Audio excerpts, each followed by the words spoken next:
അല്ല, SITയുടെ പ്രശ്നം എന്ന് പറയുന്നത് നമ്മൾ തെരഞ്ഞെടുപ്പ് കാലത്ത് ഞങ്ങൾ പറഞ്ഞിരുന്നു, പ്രധാനപ്പെട്ട നേതാക്കളെ ചോദ്യം ചെയ്യുകയോ അവരെ അറസ്റ്റ് ചെയ്യുന്നതോ SITയുടെ മീതെ മുഖ്യമന്ത്രി ഓഫീസിൻ്റെ സമ്മർദ്ദം കൊണ്ട് വൈകിപ്പിക്കുകയാണോ. ഞങ്ങളത് രാഷ്ട്രീയാരോപണമായിട്ടല്ല ഉന്നയിച്ചു. SITയുടെ പ്രവർത്തനത്തിനൊരു മന്ദതയുണ്ടായി. ഞങ്ങൾ പറഞ്ഞ കാര്യം തെരഞ്ഞെടുപ്പ് കഴിഞ്ഞപ്പോൾ കോടതി ശരിവെച്ചു. ഇപ്പോൾ മനസ്സിലായല്ലോ, ഇത് വൈകിപ്പിക്കുകയായിരുന്നു. എന്നിട്ട് വളരെ രഹസ്യമായിട്ടാണ് ഈ ചോദ്യം ചെയ്തത്, വളരെ രഹസ്യം. പിന്നീട് മാധ്യമപ്രവർത്തകരാണ് അത് പുറത്തു കൊണ്ടുവന്നത്. എന്തിനാ രഹസ്യ സ്വഭാവം? ഇവരെല്ലാം ചോദ്യം ചെയ്യപ്പെടേണ്ടതും ഇവരെല്ലാം നിയമത്തിൻ്റെ മുന്നിൽ വരേണ്ട ആളുകളുമാണ്. ഇന്നലെ കടകംപള്ളി സുരേന്ദ്രൻ വെല്ലുവിളിച്ച് ഇതുവരെ ഒരു കോടതിയിൽ അദ്ദേഹത്തിനെതിരായിട്ട് തെളിവ് ഹാജരാക്കിയില്ല. അദ്ദേഹം എനിക്കെതിരെ കേസ് കൊടുത്തിരിക്കുക. ഞാൻ ചോദിക്കുന്നത്, മന്ത്രിയായിരുന്ന ഒരാളാണ്, നിരവധി പ്രാവശ്യം MLA ആയിരുന്ന ഒരാളാണ്, ഒരു സിവിൽ കോടതിയുടെ പ്രൊസീജിയർ പോലും അറിയാത്ത ഒരാളാണ് ഇദ്ദേഹം എന്ന് പറയാൻ എനിക്ക് വിഷമമുണ്ട്. എനിക്കിഷ്ടമുള്ളപ്പോൾ കൊണ്ട് തെളിവ് കൊടുക്കാൻ പറ്റുമോ? കോടതിയിൽ കൊണ്ട് എനിക്കെതിരായി കൊടുത്തിരിക്കുന്ന കേസിൽ ഞാൻ എന്തുകൊണ്ട് തെളിവ് കൊടുത്തില്ല എന്നാണ് ചോദിക്കുന്നത്. കൊടുത്തിട്ട് അതിൻ്റെ നടപടിക്രമങ്ങൾ ആരംഭിച്ചിട്ട് പോലുമില്ല കോടതിയിൽ. ഞാൻ കൊണ്ടുപോയി എൻ്റെ കുറേ തെളിവുണ്ടെന്നും പറഞ്ഞൊരു സിവിൽ കോടതി കൊണ്ട് തെളിവ് കൊടുക്കാൻ പറ്റുമോ? അത് വെറുതെ പറയാനൊന്നും കയ്യിലില്ലാഞ്ഞിട്ട് വെറുതെ രാവിലെ എഴുന്നേറ്റ് പറയാം. ഞാൻ അത്ഭുതപ്പെട്ടു പോയി. ഒരു മന്ത്രിയായിരുന്ന ഒരാൾ, ഇത്രയും നാൾ MLA ആയിരുന്ന ഒരാൾക്ക് ഒരു സിവിൽ കോടതിയിലെ പ്രൊസീജിയർ പോലും അറിയില്ല എന്ന് പറഞ്ഞാൽ നാണക്കേടാണ്. അത്രേ ഞാൻ പറയുന്നുള്ളൂ. ആൾക്കെങ്കിലും കൊണ്ട് കൊടുക്കാൻ പറ്റുമോ? ഇവരെല്ലാം രക്ഷപ്പെടുത്തുകയാണ്. അതാണ് ഏറ്റവും പ്രധാന പ്രശ്നം. എത്ര CPM നേതാക്കൾ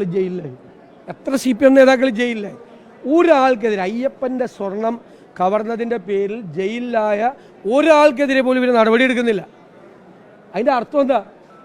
അവരെ പ്രൊട്ടക്റ്റ് ചെയ്യാണ്, സംരക്ഷിക്കുകയാണ് പാർട്ടി, സർക്കാർ കൊട പിടിച്ചു കൊടുക്കുകയാണ്. ഇപ്പോൾ 2 ഉദ്യോഗസ്ഥരെ പുതിയതായി വെച്ചു, കോടതിയുടെ അനുമതിയോടുകൂടിയാണ് വെച്ചത്.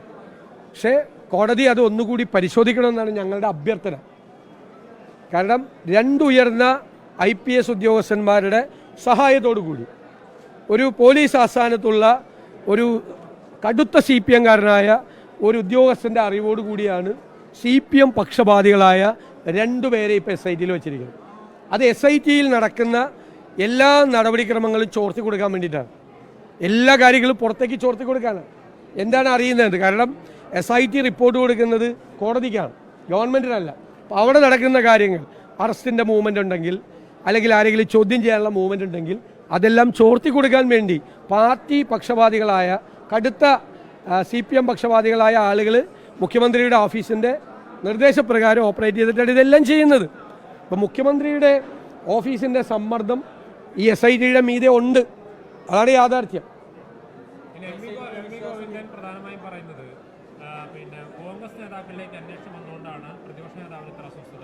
ഏത് കോൺഗ്രസ് നേതാവിൻ്റെ അന്വേഷണം?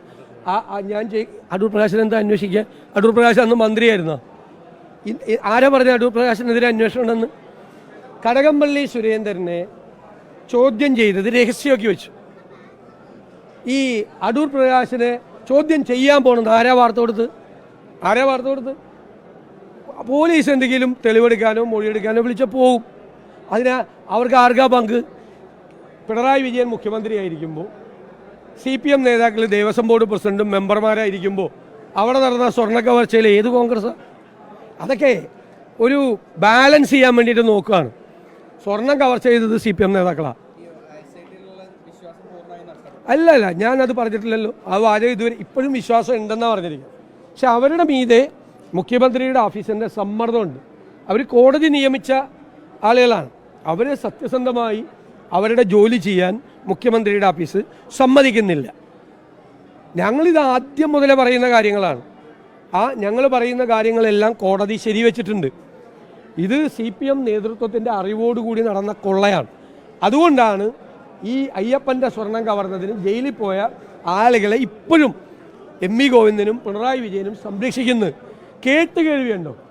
അയ്യപ്പൻ്റെ സ്വർണ്ണം അടിച്ചു മാറ്റിയിട്ട് ജയിലിൽ പോയി കിടക്കുന്നവർക്കെതിരെ ഒരു നടപടി ഇപ്പോഴും പാർട്ടി നേതാക്കളാണ്.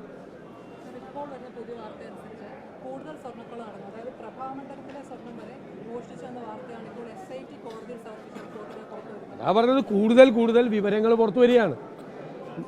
ഞങ്ങൾ പറഞ്ഞൊരു വാചകം ഉണ്ടല്ലോ, 2019 ഈ കൊള്ള നടന്നത് ഇവർക്കെല്ലാം അറിയാമായിരുന്നു, ജനങ്ങൾക്ക് ആർക്കും അറിയില്ലായിരുന്നു. സാധാരണ കള്ളന്മാർ എന്താ ചെയ്യുന്നത്? ഒരു പ്രാവശ്യം കട്ട് കഴിഞ്ഞാൽ അത് കുറേ നാളത്തേക്ക് ആരും അറിഞ്ഞില്ലെങ്കിൽ അവരെന്ത് ചെയ്യും? സാധാരണ രണ്ടാമതും കക്കാൻ പോകും, ഇല്ലേ? അതാണ് 2024 നടന്നത്. ഒന്നും കൂടി സ്വർണം പൂശാൻ ഒരാഗ്രഹം. അന്ന് ഇത് കോടതിയുടെ മുമ്പാകെ ഈ വിവരം വന്നില്ല, കോടതി ഇത് വെളിപ്പെട്ടില്ലായിരുന്നെങ്കിൽ അയ്യപ്പന്റെ തങ്ക വിഗ്രഹം വരെ ഉമ്മരെ അടിച്ചു മാറ്റിയാണ് ഈ 2025.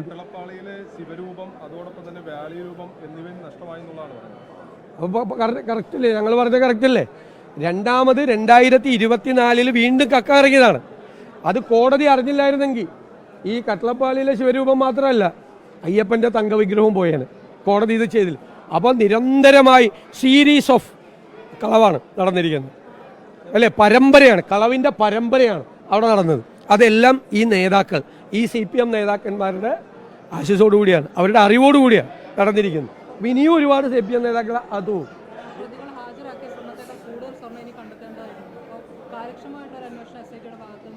ഉണ്ടാകണം. കോടതിയുടെ നിയന്ത്രണത്തിലാണ് അവരുടെ അന്വേഷണം. അവർ ഒരു സമ്മർദ്ദത്തിനും വഴിപ്പെടാതെ, മുഖ്യമന്ത്രിയുടെ ഓഫീസിൻ്റെ ഒരു സമ്മർദ്ദത്തിനും വഴിപ്പെടാതെ അവർ കാര്യങ്ങൾ ഭംഗിയായി കൊണ്ടുപോകണമെന്ന് നമ്മുടെ അഭ്യർത്ഥന. ഞങ്ങൾ ഈ നിമിഷം വരെ അവിശ്വാസമൊന്നും പറഞ്ഞിട്ടില്ല.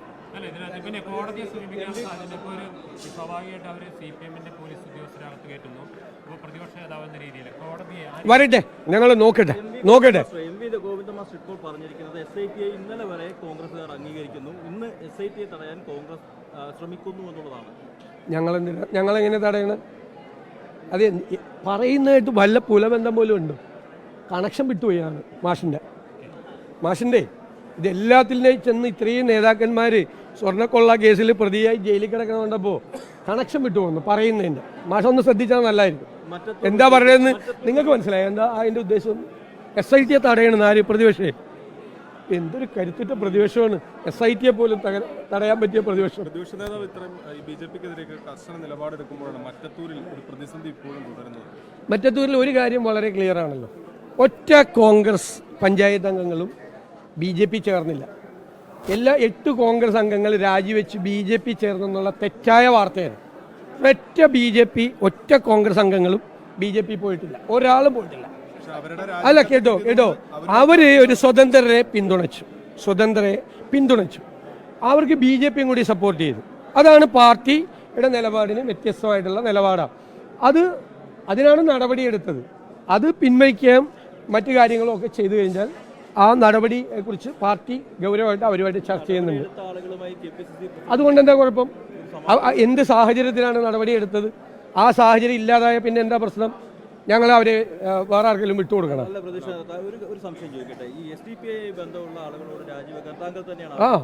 രാജിവെച്ചല്ലോ, എത്രയോ പേര് രാജിവെച്ചു. അല്ലല്ലോ, അതുകൊണ്ടാണല്ലോ അവർക്കെതിരെ നടപടി എടുത്തത്. ആ ബന്ധം വിച്ഛേദിച്ചാൽ അവർ നടപടി പിൻവലിക്കും. അതല്ലേ പറഞ്ഞിരിക്കുന്ന പാർട്ടി. ആകെ നല്ല കറക്റ്റ് സ്റ്റാൻഡാണ്. ഇതെല്ലാം ഓരോ പഞ്ചായത്തിൽ ചെല്ലുമ്പോൾ UDFന്റെ നിലപാട് മാറുമോ? കേരളം മുഴുവൻ ഒരു നിലപാടാണ്. എത്ര പേര് SDPIക്കാർ വന്ന് വോട്ട് ചെയ്തതിൻ്റെ പേരിൽ എത്ര പേര് രാജിവെച്ചു? BJP വന്ന് വോട്ട് ചെയ്തതിൻ്റെ പേരിൽ രാജിവെച്ചു. ഇവിടെ ഒരു വിഷയം വന്നു, രാജി അപ്പം വെച്ചില്ല, അതുകൊണ്ട് അവരെ പുറത്താക്കി, അവർക്കെതിരെ നടപടിയെടുത്തു. അത് മാറിക്കഴിഞ്ഞാൽ അത് അവിടുത്തെ നിങ്ങൾക്ക് അറിയാമല്ലോ, അവിടെ ഒരു വാശിയുടെ പ്രശ്നം. കോൺഗ്രസിൻ്റെ ഒരു റിബലിനെ CPM കൊണ്ടുപോയി. അപ്പം ബാക്കി വന്ന ഒരു റിബലിനെ ഇവർ പിന്തുണച്ചു. അതാണ് അവിടെ നടന്നത്. ആ വാശിയാണ്, പ്രാദേശികമായ വാശിയാണ്. അവർക്ക് വന്ന് BJP വോട്ട് ചെയ്തു. BJP വോട്ട് ചെയ്തപ്പോൾ UDF നിലപാടിന് വിരുദ്ധമാണ്. അതാണ് നടപടിയെടുത്തത്. വളരെ കൃത്യമാണ്. തീർച്ചയായിട്ടും അല്ലേ? അതുകൊണ്ടല്ലേ നടപടിയെടുത്തത്? പാർട്ടി നടപടിയെടുത്തത് തെറ്റായതുകൊണ്ടല്ലേ? അല്ലെ വെറുതെ പാർട്ടിക്കാരെ പുറത്താക്കുമോ? പക്ഷെ അവർ BJP പോയി എന്നൊക്കെ മുഖ്യമന്ത്രിയുടെ ആഗ്രഹം പറഞ്ഞു.